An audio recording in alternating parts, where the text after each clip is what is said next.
ജമാഅത്തെ ഇസ്ലാമി 1948 മുതൽ ഇസ്ലാം എന്ന ആശയത്തെ യാതൊരു വെട്ടിച്ചുരുക്കലും കൂടാതെ, യാതൊന്നും കൂട്ടിച്ചേർക്കാതെ, ഒരു മാറ്റത്തിരുത്തും വരാതെ പ്രതിനിധീകരിച്ചുകൊണ്ടിരിക്കുന്ന ഒരു പ്രസ്ഥാനമാണ്. തല ഉയർത്തി നിന്ന് പ്രതിനിധീകരിച്ചുകൊണ്ടിരിക്കുന്ന പ്രസ്ഥാനം.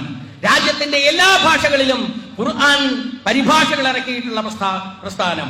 രാജ്യത്തിന്റെ എല്ലാ ഭാഷകളിലും ഇസ്ലാമിനെ പ്രതിനിധീകരിക്കുന്ന പ്രൗഢമായ സാഹിത്യ സമ്പത്ത് പ്രതിനിധാനം ചെയ്തിട്ടുള്ള പ്രസ്ഥാനം.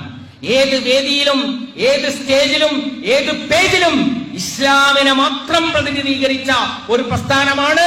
ഇസ്ലാമിന്റെ നവോത്ഥാനത്തിന്റെ ഒരു ഘട്ടത്തിൽ ഇപ്പോൾ ഈ ദശസന്ധിയിൽ നിങ്ങളുടെ മുമ്പാകെ നിന്നുകൊണ്ട് ഇസ്ലാമിനെ പ്രതിനിധീകരിക്കുന്നത് എന്ന് നിങ്ങൾ മനസ്സിലാക്കണം. അതേപോലെ തന്നെ ഈ പ്രസ്ഥാനത്തിന്റെ മറ്റൊരു പ്രത്യേകത, ഇത്ര ശക്തമായി പ്രവർത്തിച്ചിട്ടും, ഇത്ര പൂർണ്ണമായി ഇസ്ലാമിനെ പ്രതിനിധാനം ചെയ്തിട്ടും നിങ്ങൾക്ക് ഈ പ്രസ്ഥാനത്തിലെ ഏതെങ്കിലും ഒരു പ്രവർത്തകരിൽ നിന്ന് ഏതെങ്കിലും തീവ്രവാദ പ്രവണതയോ ഏതെങ്കിലും ഭീകരവാദ പ്രവണതയോ കണ്ടെത്താൻ കഴിഞ്ഞിട്ടില്ലെന്ന് മാത്രമല്ല, ചെറിയൊരു നിയമലംഘനത്തിന് പോലും ജമാഅത്തെ ഇസ്ലാമി പ്രവർത്തകർ ഇതുവരെ ഏതെങ്കിലും ഒരു കേസിനെ നേരിടേണ്ടി വന്നിട്ടില്ല എന്നുള്ളതാണ്.